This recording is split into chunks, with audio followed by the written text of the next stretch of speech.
말씀은 구약성경 신명기 4장 1절에서 8절 말씀입니다.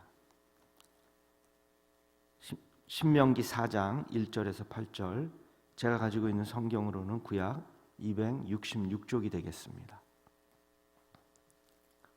신명기 4장 1절에서 8절.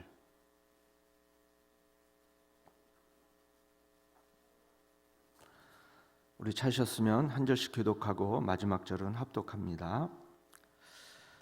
이스라엘아, 이제 내가 너희에게 가르치는 규례와 법도를 듣고 준행하라. 그리하면 너희가 살 것이요 너희 조상의 하나님 여호와께서 너희에게 주시는 땅에 들어가서 그것을 얻게 되리라.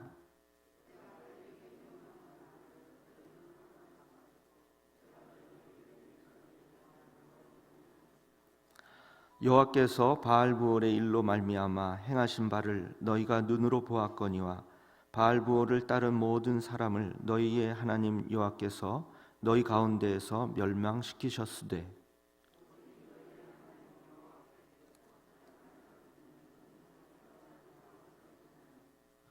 내가 나의 하나님 여호와께서 명령하신 대로 규례와 법도를 너희에게 가르쳤나니 이는 너희가 들어가서 기업으로 차지할 땅에서 그대로 행하게 하려 함인즉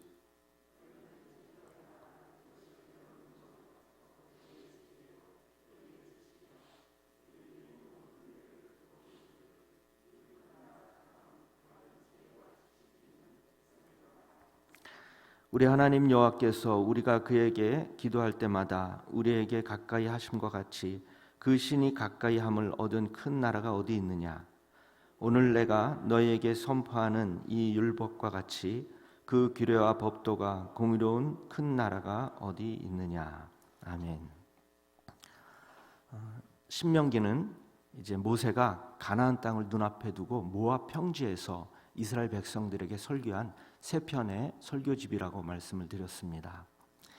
오늘 본문 이 신명기 4장은 이제 모세가 지금까지 백성들에게 들려준 첫 번째 설교를 마무리하면서 두 번째 설교로 들어가고 있는 부분입니다. 모세가 이스라엘 백성들에게 해온 이 첫 번째 설교의 목적은 이제 어디까지나 이스라엘 백성들이 하나님께 순종할 것을 촉구하는 데 있습니다.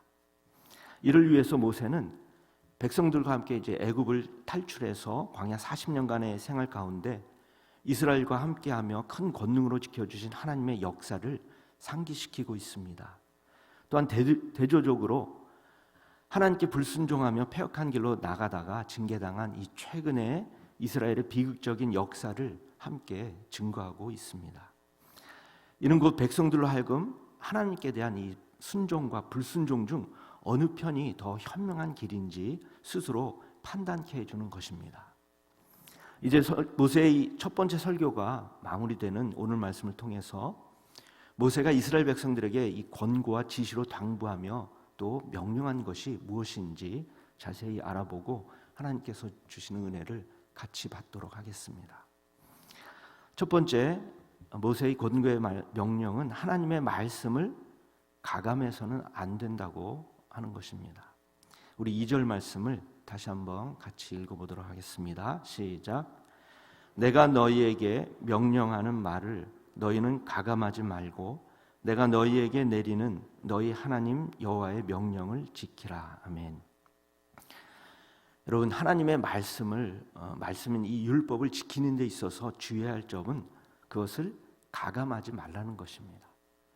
신학자들은 율법에 무엇을 더하여서 그 효력을 약화시키거나 또 인간의 이 연약한 기준에 맞춰서 율법을 빼서는 안 된다고 이렇게 주장하고 있습니다. 왜냐하면 하나님의 모든 말씀, 곧 하나님의 규례와 이 법도는 하나님의 완전성과 거룩성 그리고 전지성에 근거한 것으로 완전하기 때문입니다.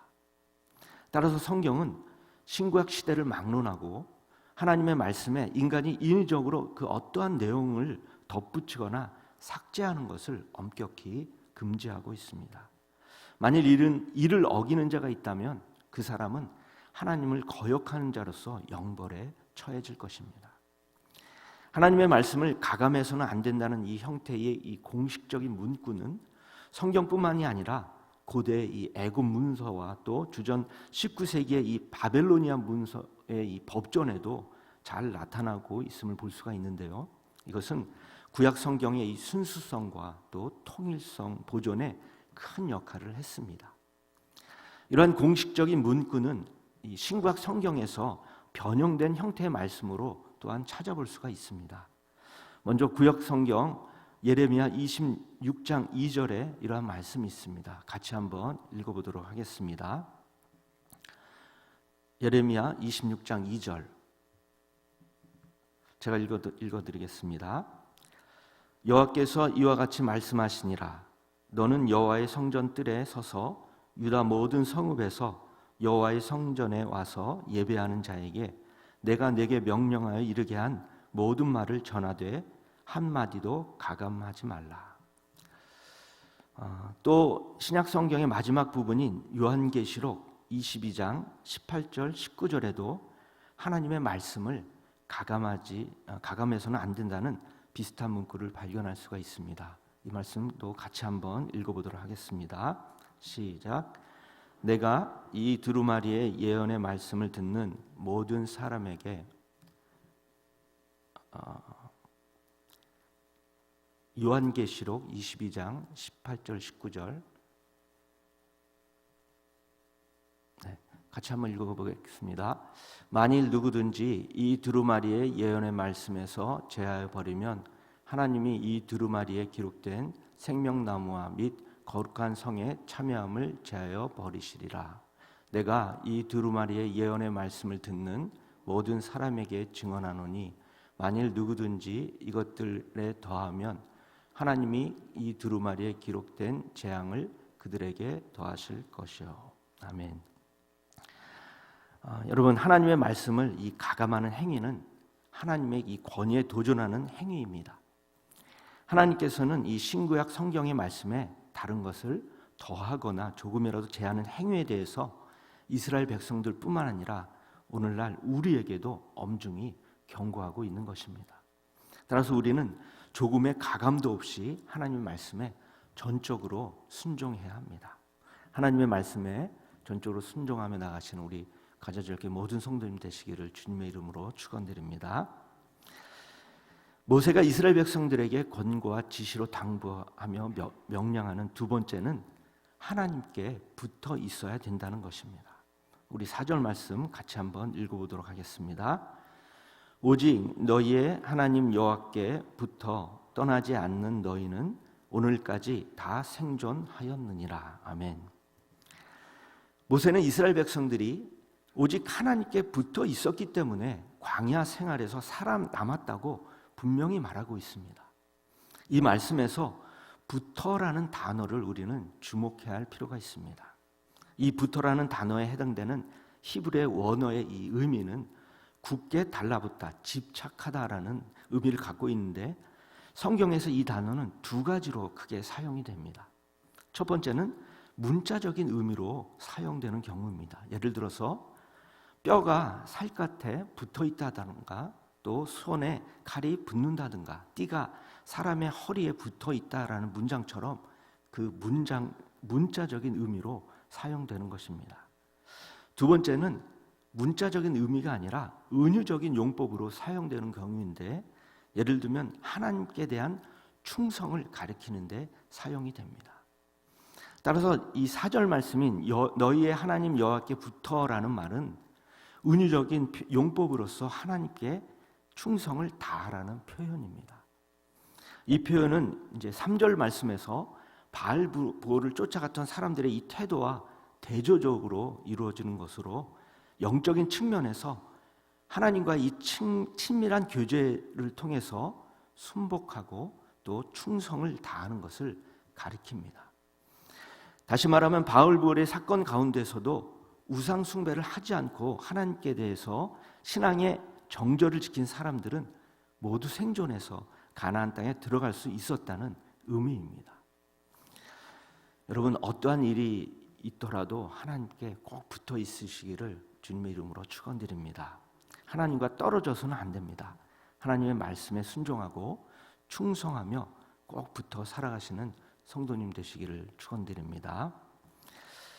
모세의 이 마지막 세 번째 명령은 하나님의 말씀을 그대로 행할 때 지혜와 지식을 소유하게 된다는 말씀입니다. 우리 5절, 6절 말씀을 다시 한번 읽어보도록 하겠습니다. 내가 나의 하나님 여호와께서 명령하신 대로 규례와 법도를 너희에게 가르쳤나니 이는 너희가 들어가서 기업으로 차지할 땅에서 그대로 행하게 하려 함인즉 너희는 지켜 행하라. 이것이 여러 민족 앞에서 너희의 지혜요 너희의 지식이라. 그들이 이 모든 규례를 듣고 이르기를 이 큰 나라 사람은 과연 지혜와 지식이 있는 백성이로다 하리라. 아멘. 여러분, 로마서 2장 13절 말씀에 의하면 하나님 앞에서는 말씀을 듣는 자가 의인이 아니라 말씀을 행하는 자가 의롭다함을 얻는다고 말씀하십니다. 날마다 자신의 삶 속에서 하나님의 말씀을 적용시켜 실천하지 않으면 말씀이 주는 생명과 축복과 지혜를 얻을 수 없습니다. 신구약 성경이 일관되게 강조하고 있는 점은 여호와의 말씀을 전적으로 믿고 따르는 것이 참 지혜요 지식이라는 것입니다. 잠언 1장 7절을 보면은 여호와를 경외하는 것이 지식의 근본이라고 솔로몬은 증거하고 있습니다. 또한 예수님은 마태복음 7장 24절 말씀을 통해서 누구든지 나의 이 말을 듣고 행하는 자는 지혜로운 사람이라고 하셨습니다. 왜냐하면 여호와의 이 율법은 완전해서 우둔한 자로 지혜롭게 하며 여호와의 계명은 순결하여 눈을 밝게 하기 때문입니다. 그러나 하나님의 말씀을 알면서도 이를 행하지 않는 자는 가장 미련한 자로서 결국에 가서는 큰 부끄러움을 당한다고 성경은 증거하고 있습니다. 여러분, 하나님의 말씀에 순종해서 그대로 지켜 따르시기를 바랍니다. 이럴 때 하나님께서 우리에게 큰 지혜와 지식을 주실 줄 믿습니다. 하나님께서 주시는 이 지혜와 지식으로 이 세상에서 승리의 삶을 살아가는 우리 성도님들 되시기를 주님의 이름으로 축원드립니다. 이제 말씀을 정리합니다. 다시 한번 말씀드리지만 모세가 지금까지 해온 이 첫 번째 설교의 목적은 이스라엘 백성들이 하나님의 말씀에 순종해야 한다는 것입니다.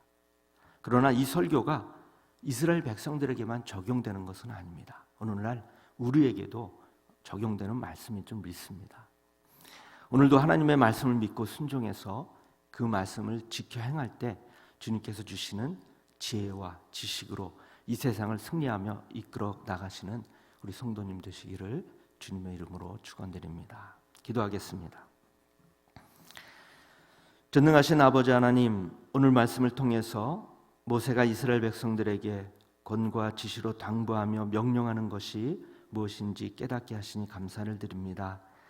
하나님의 말씀에 가감없이 말씀 그대로 믿고 순종하여 하나님께서 주시는 지혜와 지식으로 이 세상을 승리하며 살아갈 수 있도록 성령께서 우리의 모든 것을 지켜주시고 인도하여 주시옵소서. 오늘도 하나님 앞에 예물을 드리는 손길이 있습니다. 드리는 손길 위에 하나님의 큰 복이 임하게 하시고 기도하는 제목들을 들으시고 기억하여 주시고 행하셔서 기도한 것보다 더 크고 좋은 것으로 응답받는 우리 성도님 되게 하여 주시옵소서. 감사를 드리며 이 모든 말씀 예수 그리스도의 이름으로 기도합니다. 하늘에 계신 우리 아버지, 아버지의 이름을 거룩하게 하시며 아버지의 나라가 오게 하시며 아버지의 뜻이 하늘에서와 같이 땅에서도 이루어지게 하소서. 오늘 우리에게 일용할 양식을 주시고 우리가 우리에게 잘못한 사람을 용서하여 준 것 같이 우리 죄를 용서하여 주시고 우리를 시험에 빠지지 않게 하시고 악에서 구하소서. 나라와 권능과 영광이 영원히 아버지의 것입니다. 아멘. 우리 다 함께 통성으로 기도하시다가 자유스럽게 가시면 되겠습니다.